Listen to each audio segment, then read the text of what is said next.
कभी सोचा है कि हम सब भाग तो रहे हैं, लेकिन कहाँ? कभी लगा है कि हमारे अंदर एक ऐसी चिंगारी है जो कुछ और चाहती है, लेकिन दुनिया के शोर में उसकी आवाज दब जाती है। कभी सोचा है कि अगर सब कुछ मिल जाए, तब भी अंदर वो खालीपन क्यों रह जाता है? तो शायद ये कहानी आपके लिए है। नमस्ते। आज मैं आपको सुनाने जा रही हूँ कपिल भगवान और देवहूति माता के बीच की एक ऐसी बातचीत जो सिर्फ एक पुरानी कथा नहीं बल्कि एक जिंदा रोशनी है। श्रृंखला का तीसरा भाग शुरू करते हैं। जैसे लकड़ी से जन्म हुआ अग्नि उसी लकड़ी को जलाकर ऊपर की तरफ तेजस्वी रूप में बढ़ाता है, वैसे ही शुद्ध हुआ आत्मा अपने बंधनों के भ्रम को जला देता है और नित्य मुक्ति की ओर ले जाता है। समर्पण से नम्र बनी आंखों के साथ देवहूति ने एक ऐसा प्रश्न पूछा जो हर मुक्ति के तलाश में भटकती आत्मा के मन में गूंजती है। हे प्रभु, जब पुरुष, आत्मा और प्रकृति दोनों ही नित्य और अभिन्न है, जैसे मिट्टी में सुगंध या पानी में स्वाद, तब क्या आत्मा कभी सच में मुक्त हो सकती है?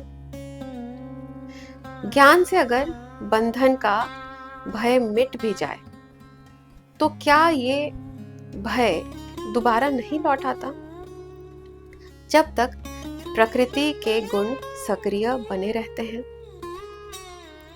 ये केवल एक तात्विक जिज्ञासा नहीं थी, ये उस व्यक्ति के हृदय से निकला हुआ प्रश्न था जिसने सांसारिक बंधन के कड़वाहट को अनुभव किया था और जो जानना चाहता था कि क्या वास्तविक अपरिवर्तनीय मुक्ति संभव है। कपिल मुनि, जो स्वयं भगवान के अवतार थे, उन्होंने केवल सिद्धांत नहीं दिया बल्कि एक रूपांतरण का रोड मैप दिया। आइए समझते हैं। जैसे अरणी की लकड़ी से उत्पन्न हुआ अग्नि उसी लकड़ी को जलाकर खत्म कर देता है, वैसे ही आत्मा भी शुद्धि और साक्षात्कार के द्वारा उस ज्ञान को समाप्त कर देता है जो उसके बंधन का कारण है। उन्होंने बताया कि किस तरह पुरुष धीरे धीरे प्रकृति से अलग होता है, एक निश्चित और सत्य मार्ग के द्वारा। धर्म के अनुसार निष्काम कर्म करने से अंतःकरण की शुद्धि होती है।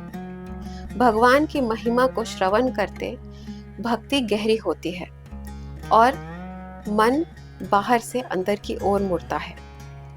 तत्व साक्षात्कार, सच्चाई के अनुभव से दृष्टि स्पष्ट और अटल हो जाती है। वैराग्य से सांसारिक पकड़ धीरे धीरे छूटने लगता है। स्थिर ध्यान और एकाग्र से जो चंचल है उसे अपनी पहचान मिलने लगती है। ये योग और आत्मिक दृष्टि की अग्नि बंधन के भ्रम को जला देती है। जो आत्मा कभी उलझी हुई थी, अब अपने ही प्रकाश में चमक उठती है। ना उसे कोई छू सकता है, न बांध सकता है, न हिला सकता है। कपिल भगवान ने इस मुक्त मुनि आत्माराम योगी की तुलना एक ऐसे व्यक्ति से की जो सपने से जाग चुका हो। जैसे सपने जागने पर मिट जाते हैं, वैसे ही जो मेरा हो चुका है उसके लिए सांसारिक भय भी समाप्त हो जाता है। प्रकृति अब उसका कुछ नहीं बिगाड़ सकती, जो मेरी सत्य स्वरूप को जान चुका है। जो योगी निष्ठा और धैर्य से भक्ति में लगा रहता है, वह मेरे अनंत कृपा से सत्य ज्ञान प्राप्त करता है और आत्म साक्षात्कार के द्वारा मुक्ति को प्राप्त करता है। जब उसका सूक्ष्म शरीर भी विलीन हो जाता है और वह पूर्ण रूप से मुझ में शरण ले लेता है, तब बिना किसी मेहनत के वह अपने ही आनंद में नित्य स्वरूप को प्राप्त करता है। एक ऐसी अवस्था जहां से कभी लौटना नहीं होता। हे मां, अगर योगी उन सिद्धियों से आसक्त नहीं होता जो केवल माया के योग से उत्पत्ति है, तो वह मेरे अविनाशी, अमर और विकार रहित परम धाम को प्राप्त करता है, जहां मृत्यु का लेश भी नहीं होता।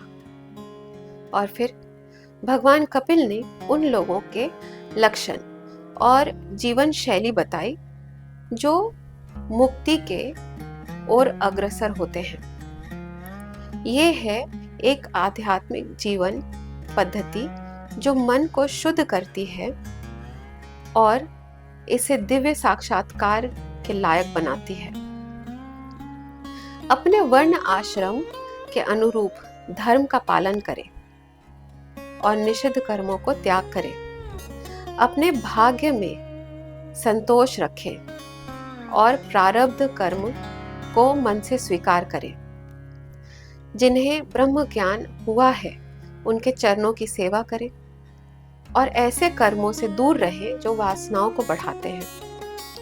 ऐसे अनुशासनों से प्रेम करें जो जीव को संसार से मुक्त करते हैं। साधारण और शुद्ध भोजन ग्रहण करें। निश्चिंत होकर एकांत में वास करें। विचार, वचन और कर्म से अहिंसा का पालन करें। सत्य बोलना, चोरी न करना और असंग्रह, पॉजिटिवनेस का त्याग अपनाएं। ब्रह्मचर्य, तप, शुद्धि, शास्त्र अध्ययन, ईश्वर की पूजा और भगवान के लीलाओं का निरंतर श्रवण करें। वाक यानी स्पीच का नियंत्रण करें। आसनों में स्थिर रहें और प्राणायाम का अभ्यास प्रारंभ करें। कपिल भगवान ने आंतरिक यात्रा का कर्म भी बताया। पहले आसन, फिर प्राणायाम, उसके बाद इंद्रियों का निरोध, प्रत्याहार, फिर एकाग्रता, धारणा और अंतिम में ध्यान। ये हर कदम अंतर की अशुद्धियों को मिटाता है। वात और पित्त का नियंत्रण होता है प्राणायाम से। पापों का नाश होता है धारणा से। आसक्तियों का विश्राम होता है प्रत्याहार से और राग द्वेष का अंत होता है ध्यान के माध्यम से। जैसे सोना आग में पककर अपनी अशुद्धियों को त्याग देता है, वैसे ही योगी का मन जो प्राण का नियंत्रण कर लेता है, कुछ ही समय में पवित्र और तेजस्वी बन जाता है। अनुष्ठान, दान और अन्य तपों के माध्यम से व्यक्ति को धीरे धीरे अपने जीवन शक्तियों, प्राणों पर नियंत्रण पाना चाहिए। एक स्थिर बुद्धि के साथ चंचल और अवश मन को मृदु रूप से परम पुरुष की ओर मोड़ना चाहिए और गहरा ध्यान उन पर केंद्रित करना चाहिए। कपिल भगवान ने एक काव्य सुंदरता के साथ साधक को दिव्य ध्यान की ओर ले जाते हैं।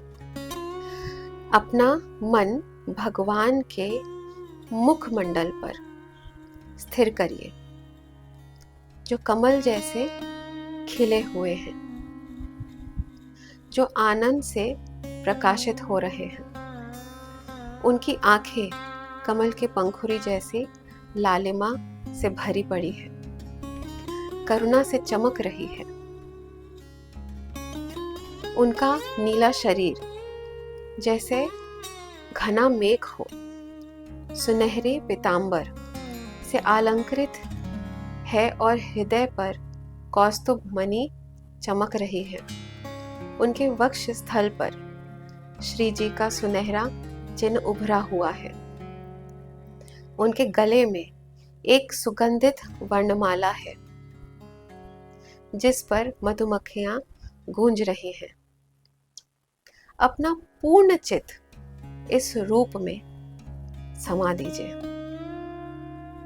चाहे तुम खड़े हो, चल रहे हो, लेटे हो या बस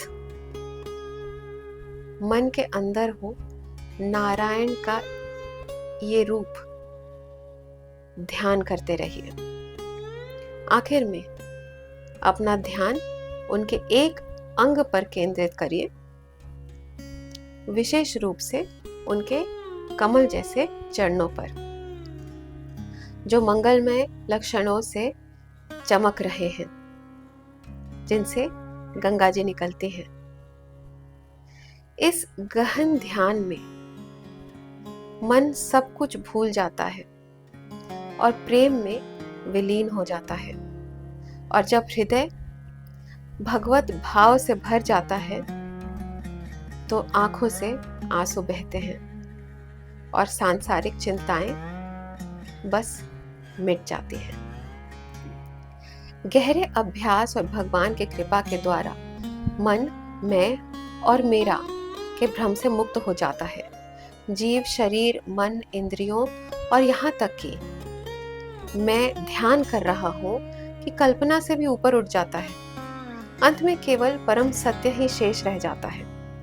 इस ब्रह्म स्वरूप में जीव सुख दुख को अपना नहीं मानता, बल्कि अहंकार से उत्पन्न एक माया भ्रम के रूप में देखता है। जो आत्मा साक्षात्कार कर चुकी है, जो स्वयं के आनंद में स्थिर हो गई है, वो अपने शरीर के गति विगति या कर्मों से स्वयं को जुड़ा नहीं मानती। शरीर केवल प्रारब्ध के बल से चल रहा होता है। ऐसे सिद्ध पुरुष के लिए ये शरीर और सांसारिक संबोध अपने जैसे असत्य लगते हैं। मैं और मेरा जैसे भाव पूरी तरह मिट जाते हैं। जैसे कोई व्यक्ति अपने बाहरी सामग्रियों से स्वयं को अलग समझता है, वैसे ही ज्ञानी पुरुष शरीर इंद्रियों और मन से अलग उस चेतन साक्षी स्वरूप को पहचान लेता है। यहाँ तक कि जीव भी अंत में ब्रह्म से अलग है और ब्रह्म भी उस परम पुरुषोत्तम से अलग है, जो सबका नियंत्रक है, सबका आधार है। सभी जीवों में आत्मा को ही देखना जैसे एक ही अग्नि अलग अलग बर्तनों में अलग अलग रूप में दिखाई देती है। ये मुक्त पुरुष की दृष्टि होती है। माया पर विजय पाकर भक्ति और सत्य के बल से आत्मा अपने मूल आनंदमय स्वरूप में स्थिर हो जाता है, बंधन से परे, पुनर्जन्म से परे। आज के इस अशांत और व्याकुल युग में कपिल मुनि के प्राचीन उपदेश मैजिकल रूप से आज भी उतने ही प्रासंगिक हैं। हम चारों तरफ से विक्षेप, मोह माया और झूठी कंट्रोल की भावना से घिरे हुए हैं, लेकिन मुक्ति का मार्ग आज भी वही है। शुद्धि, भक्ति, वैराग्य, ध्यान, ज्ञान और सबसे बड़ा भगवान की कृपा। हो सकता है हम अभी किसी गुफा के ऋषि न बन सके या प्राणायाम के महान ज्ञाता न बन सके, पर हम वहीं से शुरू कर सकते हैं जहां हम हैं। अपना कर्तव्य करिए बिना आसक्ति के। साधारण भोजन लीजिए, सत्य बोलिए, थोड़े शांत पल खोजिए। जिस भी रूप में आप भगवान को मानते हैं उनका ध्यान कीजिए। और सबसे जरूरी बात, ये याद रखिए कि जो बंधन हम महसूस कर रहे हैं वो अंतिम सत्य नहीं है। जैसे अग्नि अपने जन्म स्थल को भी जलाकर खत्म कर देती है, वैसे ही आपके अंदर की दिव्य अग्नि आपके सबसे गहरे भ्रम को भी जला सकती है। और उस अंतिम शांति में याद आएगा, हम तो हमेशा से ही मुक्त थे। हम बंधे कहाँ थे? हम तो पहले से ही मुक्त हैं। सिर्फ पहचान देरी से हुई है। आज फिर से मैं यहाँ पर कोई की 5 लर्निंग्स नहीं दे रही हूँ, क्योंकि मेरी सूक्ष्म बुद्धि इस महाज्ञान को सिर्फ 5 लर्निंग्स में तो नहीं डिवाइड कर सकती। मैं सांख्य शास्त्र के ज्ञानियों से वापस हाथ जोड़ के माफी मांगती हूँ अगर मुझसे कोई गलती हुई हो तो। मैं बस सरल भाषा में लोगों तक सांख्य शास्त्र की भावना को पहुंचाने की कोशिश कर रही हूं। अब आते हैं द कृष्ण मोमेंट पर। इस कथा में क्या था कृष्ण मोमेंट? वो पल जब देवहूति माता की आत्मा जाग जाती है, जब वो समझ जाती है कि बंधन सिर्फ एक माया है, जब मैं और मेरा जैसे शब्दों का वजूद खत्म हो जाता है और केवल एक शुद्ध प्रकाश रह जाती है जो हमेशा से था और हमेशा रहेगा। ये था कृष्ण मोमेंट। ये कृष्ण मोमेंट हम सबके जीवन में आता है, कभी किसी प्रवचन के बीच, कभी अकेले शांत पल में, कभी किसी आंसू के साथ। हम सब महसूस करते हैं, मैं शरीर नहीं हूं, मैं मन भी नहीं हूं, मैं तो उस परम सत्ता का अंश हूं, मैं तो पहले से ही मुक्त हूं। अंत में इस कथा को जरूर शेयर कीजिए। आप बंधे नहीं हैं, सिर्फ लगता है कि बंधे हैं, सिर्फ जागना बाकी है। ऐसी और कथाएं सुनने के लिए चैनल को सब्सक्राइब करें, लाइक करें और बेल आइकन दबाएं ताकि आपको अपडेट्स मिलते रहें। नमस्ते। मिलते हैं अगले गुरुवार एक और कथा, एक और दर्शन, एक और जीवन की रोशनी के साथ।